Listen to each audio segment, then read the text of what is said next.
My biggest fear, number 2, was I won't be able to be a mother again. And that was quite devastating for me. But then I realized there are so many children in the world, all they want is acceptance. So there is no point of crying, just go and adopt one.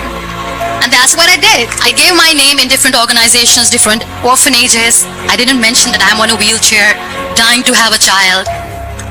So I just told them that this is Muniba Mazari and she wants to adopt a boy or girl whatsoever, but I want to adopt a kid. And I waited patiently. 2 years later, I got this call from a very small city in Pakistan.